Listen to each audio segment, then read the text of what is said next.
Ciao, sono Fabrizio Dalisera. Oggi sto facendo questo video per rispondere ad una domanda che ultimamente ho ricevuto e che vedo spesso in rete, ossia conosci le posizioni dei sovracuti ma non riesci a produrre queste note o perlomeno non riesci a controllarle come vorresti.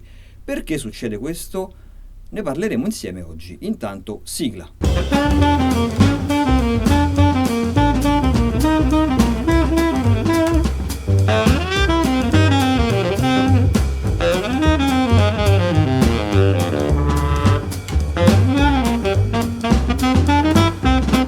I sovracuti sono degli armonici.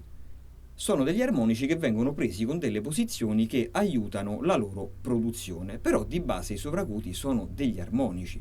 Quindi che cosa significa? Che la prima cosa che devi riuscire a fare è capire cosa sono gli armonici e capire come produrli. Ti consiglio un libro, non ho mai parlato di libri sul mio canale, ma questo libro è veramente interessante. Non so se già lo conosci, si chiama Top Tones for Saxophone, che significa note acute per il sassofono, di Sigurd Rascher. Sigurd Rascher è stato un grande sassofonista classico, ma al di là di questo è stato anche un pioniere ed ha sperimentato in prima persona la produzione di questa tecnica. Guarda, infatti, ti faccio vedere questa pagina, vedi che a destra c'è uno strumento che aveva prodotto che c'è scritto qui? La Buescher di Elkhart aveva prodotto questo sassofono a destra espressamente per lui. Vedete che non ha nessun foro, non ha nessun tasto. Perché? Perché il concetto degli armonici è proprio questo. Cioè gli armonici sono delle note parziali che vengono prodotte da un suono fondamentale, quindi con la stessa posizione.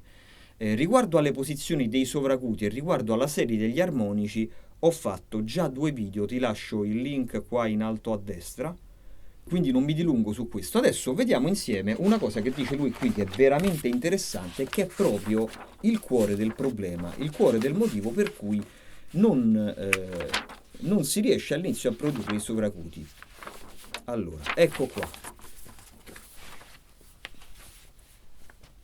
Allora, che cosa c'è scritto? Before the student begins to study the exercises on pages 12-18, quindi prima che lo studente si metta a studiare le pagine da 12 a 18, he is well advised to do the following. È, diciamo, caldamente consigliato fare questo.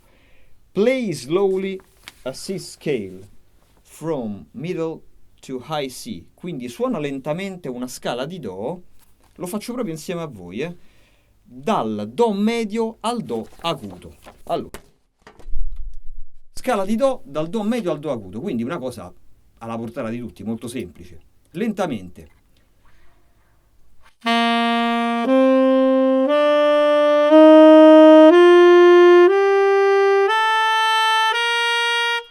Ok, fin qui tutto bene.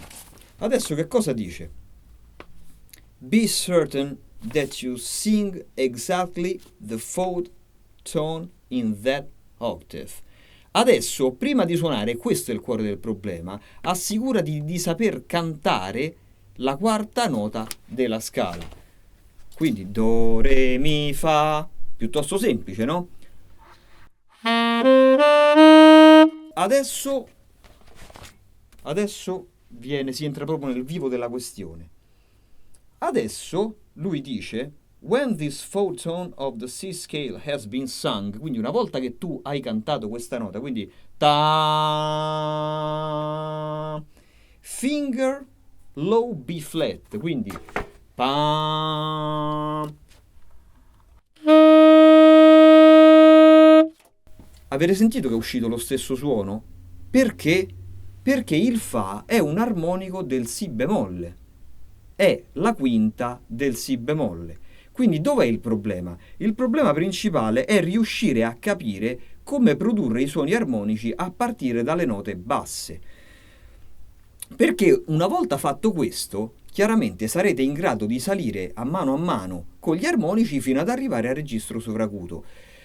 Questa è una, diciamo, gli americani questa tecnica qui la chiamano voicing, cioè voicing, attenzione, non facciamo confusione, non riguarda il voicing armonico, Cioè il voicing in armonia è la disposizione delle voci all'interno di un accordo, per cui magari vi sarà capitato di sentire i voicing alla Bill Evans oppure i voicing alla Bill Russo per quanto riguarda l'armonizzazione di una sezione di sassofoni. Quella lì è un'altra cosa, quello è un discorso armonico. Qua per voicing intendiamo un discorso tecnico, cioè che cosa significa?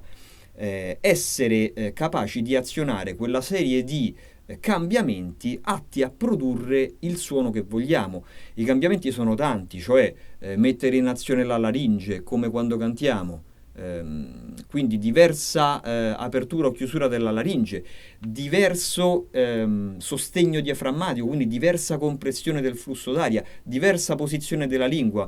Insomma, dentro di noi quando suoniamo succedono un'infinità di cose. Però qual è il punto? Non è che se io voglio fare la nota sovracuta dico adesso devo fare la, chiudo oppure apro la gola oppure metto la lingua in questo modo oppure comprimo col diaframma. No, assolutamente no. È un discorso di memoria muscolare, cioè il corpo si predispone per produrre quel suono. Questo è il discorso. Allora, che cosa vi fa fare Sigur Ráscher?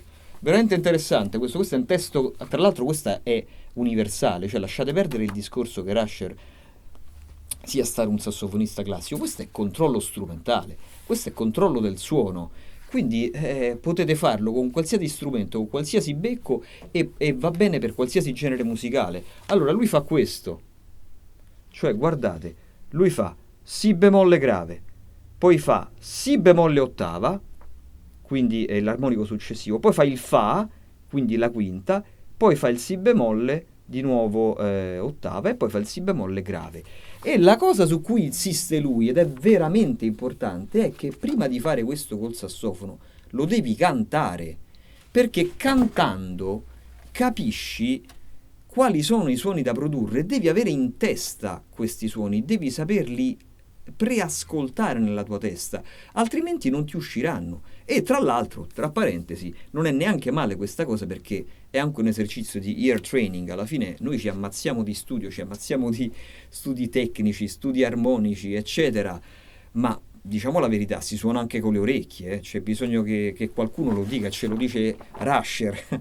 Allora, quindi faccio queste note: Si bemolle grave, Si bemolle ottava, Fa, poi riscendo al Si bemolle e riscendo ancora al Si bemolle grave. Ma prima le canto, quindi faccio solo la nota bassa. Allora, bo, ba, ba, ba, bo. E poi lo suono con la posizione del Si bemolle grave senza chiave d'ottava, non cambiando mai questa posizione, stando fermo con le dita.